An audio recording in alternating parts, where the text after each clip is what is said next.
ជាបឋមខ្ញុំបាទសូមគោរពជម្រាបសួរដល់បងប្អូនទាំងអស់ជាទីគោរពនិងជាទីមេត្រីខ្ញុំបាទជានាយកសាលាបឋមវិសាស្រីបូកេស្ថិតនៅក្នុងភូមិត្រាយសង្កាត់បល្ល័ង្កក្រុងរុនដៃជើសែនខេត្តសៀមរាបថ្ងៃនេះខ្ញុំបាទសូមលើកបង្ហាញអំពីសាលារបស់ខ្ញុំបាទផ្ទាល់ដែលក្នុងនោះខ្ញុំសូមលើកអំពីបណ្ណាល័យនៅក្នុងសាលារបស់ខ្ញុំបាទបណ្ណាល័យគឺជាកន្លែងមួយសម្រាប់ឲ្យលោកគ្រូហើយក៏ដូចជាសាសនាសិស្សហើយក៏ដូចជាបងប្អូនក្នុងសហគមន៍អាចចូលទៅអាននិងសិក្សាស្វែងយល់បន្ថែមទៅទៅនឹងចំណេះដឹងផ្លែកៗផ្សេងៗនៅក្នុងបណ្ណាល័យបណ្ណាល័យគឺជាកន្លែងដែលផ្ទុកនូវសិភៅជាច្រើនសម្រាប់ឲ្យបងប្អូនទាំងអស់ចូលធ្វើការស្រាវជ្រាវហើយនឹងពង្រីកបន្ថែមនូវចំណេះដឹង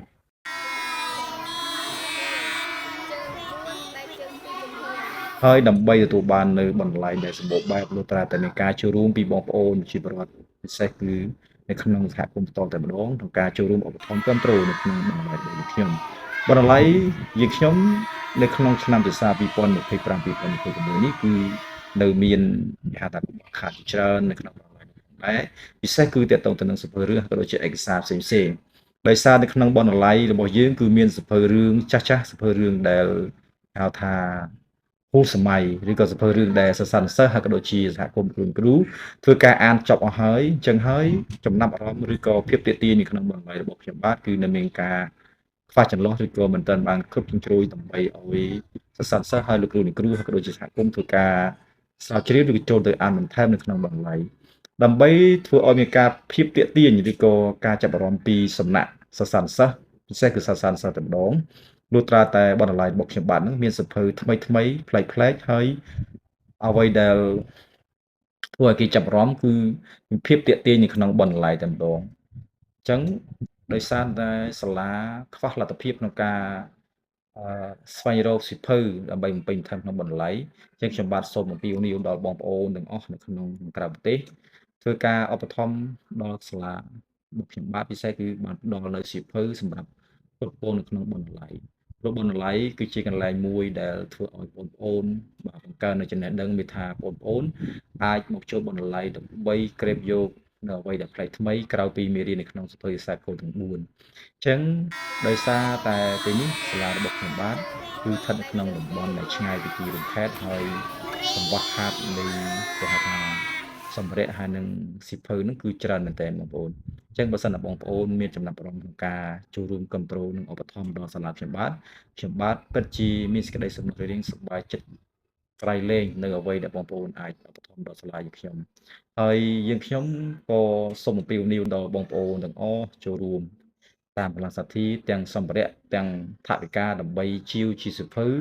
ឬក៏ផ្ដល់ជាសៀវភៅដើម្បីដាក់នៅក្នុងបណ្ណាល័យរបស់ខ្ញុំបាទដើម្បីឲ្យមានសៀវភៅច្រើនដើម្បីឲ្យបងប្អូនហើយក៏ដូចជាលោកគ្រូហើយក៏ដូចជាសហគមន៍ចូលទៅអានដើម្បីបង្កើននូវចំណេះដឹងបន្ថែមក្រៅពីមេរៀននៅក្នុងសាលារបស់បងប្អូនអញ្ចឹងថ្ងៃនេះខ្ញុំបាទសូមបង្ហាញអំពីបណ្ណាល័យរបស់ខ្ញុំបាទបណ្ណាល័យខ្ញុំបាទនេះគឺយើងរៀបចំនៅក្នុងបន្ទប់មួយដែលមានសម្ភារៈឯកខ្លះក្នុងនោះក៏មាន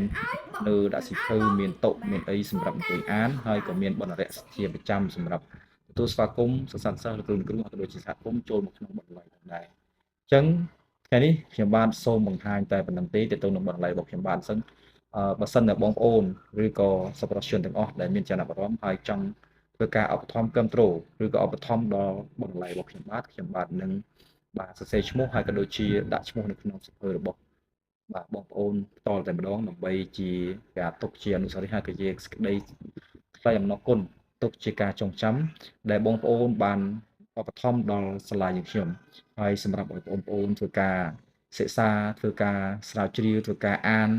ហើយការអាននេះគឺជាបុណ្យមួយសម្រាប់បាទដល់បងប្អូនដែលបានឧបត្ថម្ភនឹងមានថាបុណ្យយើងគឺមានគ្រប់ទីកន្លែងបើសិនតែបងប្អូនបានឧបត្ថម្ភបាទគ្រប់គ្រងដល់ស្រែបុណ្យស្រែបុណ្យនៅក្នុងសាលានឹងគឺពិតជាបានបុណ្យធំធេងខ្លាំងបំផុតព្រោះនេះគឺជាកន្លែងដែលបាទបុណ្យភ្នែករស់ដែលយើងអាចធ្វើឲ្យបងប្អូនទទួលបានចំណេះដឹងអញ្ចឹងអ្វីដែលយើងទទួលបានគឺផលបុណ្យដែលយើងបានសាងនៅក្នុងសាលាចេះសង្ឃឹមថាការចូលរួមរបស់បងប្អូនគឺ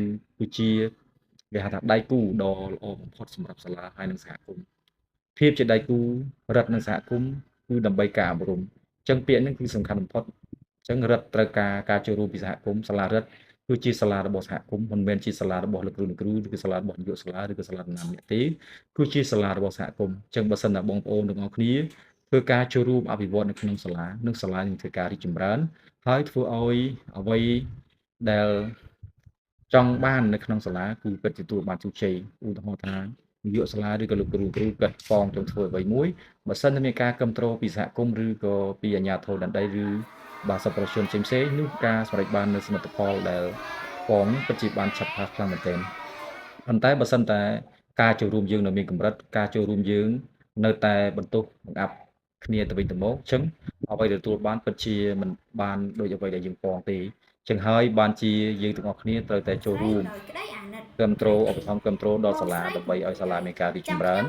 ព្រោះសប្តាហ៍ថ្ងៃនេះគឺសាលាគឺជារបស់សហគមន៍មិនមែនជារបស់រដ្ឋទេអញ្ចឹងបងប្អូនទាំងអស់គ្នាត្រូវតែចូលរួមក្នុងការអភិវឌ្ឍសាលាឲ្យបានរីកចម្រើនកាត់ចេញអំពីបងប្អូនទាំងអស់គ្នារីកចម្រើនកាត់ចេញអំពីយើងទាំងអស់គ្នាក្នុងការចូលរួមថែរក្សាការអភិវឌ្ឍឲ្យបានល្អប្រសើរព្រោះអីចំណេះដឹងហើយការរៀនសូត្ររបស់បងប្អូនសិស្សគឺត្រូវការគ្រប់ហេដ្ឋារចនាសម្ព័ន្ធគ្រប់គេថាគ្រប់ការចូលរួមដើម្បីឲ្យគាត់ទទួលបាននូវចំណេះដឹងដ៏រឹងមាំសម្រាប់ឆ្លងទៅក្នុងថ្នាក់បន្តទៀតគឺពិសេសគឺចូលឆ្លងទៅថ្នាក់វិទ្យាល័យដល់ពេលដែលយើងបានរៀនមានគ្រឹះដ៏រឹងមាំហើយពេលឆ្លងទៅកាន់ថ្នាក់អនុវិទ្យាល័យឬវិទ្យាល័យបងប្អូនក៏ទទួលបាននូវចំណេះដឹងដ៏រឹងមាំហើយអាចប្រឡងបាននីតិល្អហើយអាចធ្វើឲ្យបងប្អូនមានចំណេះដឹងលំទលាយជាគ្រឹះសម្រាប់ធ្វើឲ្យប្រទេសជាតិរបស់យើងមានការរីកចម្រើនហើយជួយធ្វើឲ្យបងប្អូននឹងបានការងារល្អប្រសើរនៅថ្ងៃអនាគតអញ្ចឹងដើម្បីទទួលបាននូវសមិទ្ធផលទាំងអស់នេះលុះត្រាតែយើងទាំងអស់គ្នាចូលរួមសហការយ៉ាងសស្រាក់ស្រាំចូលរួមសហការយ៉ាងយកចិត្តទុកដាក់សម្រាប់ធ្វើឲ្យបាទវិស័យអប់រំមួយនេះមានការរីកចម្រើនហើយមានការចូលរួមពីគ្រប់អ្នកពាក់ព័ន្ធចឹងថ្ងៃនេះខ្ញុំបាទបើសិនខ្ញុំបាននិយាយទៅមានការលើសលួសខុសឆ្គងដោយប្រការណាមួយសូមខន្តីអភ័យទោសដល់ខ្ញុំបាទផងបាទសូមអរគុណសូមជម្រាបលាបាទអរគុណជាតិនៅក្នុងដីប្រទេសកម្ពុជាមានផ្ទៃក្រឡាទុយជាងប្រទេសជិតខាងប៉ុន្តែសម្បូរទៅដោយភោគទ្រព្យរ៉ែផ្សេងៗភោគទ្រព្យទាំងនេះធ្វើឲ្យប្រជាជនមានមោទនភាពនិងមានទឹកចិត្តស្រឡាញ់ប្រទេសជិតខ្លួនជាពិសេសប្រជាជនដែលរស់នៅតំបន់មានរ៉ែដែកសម្បូរនៅស្រុករវៀងខេត្តព្រះវិហារនិងភ្នំជីស្រុកសណ្ដានខេត្តកំពង់ធំសប្តាហ៍ថ្ងៃក្រុមហ៊ុនចិនបានសាងសង់រោងចក្រស្លដែកមួយនៅចំណុចប្រសពនៃខេត្តស្ទឹងត្រែងព្រះវិហារកំពង់ធំរ៉ែមាសភាគច្រើនមាននៅស្រុករវៀងខេត្តព្រះវិហារស្រុកអណ្ដូងមាសស្រុកតាវែងខេត្តរតនគិរីនិងស្រុកថ្មបាំងខេត្តកោះកុងអ្នកស្រាវជ្រាវជនជាតិអូស្ត្រាលីបានផ្ដល់ព័ត៌មានថាក្នុងភូមិសាស្ត្រកាទីនិងមេម៉ងស្រុកកែវសីមាខេត្តមណ្ឌលគិរីមានមាសប្រហែលជាង8លានតោន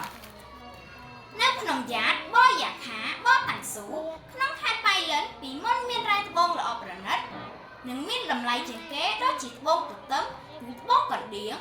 នៅស្រុកបកែវកូនមុំនិងលំផាត់ខេត្តរតនគិរី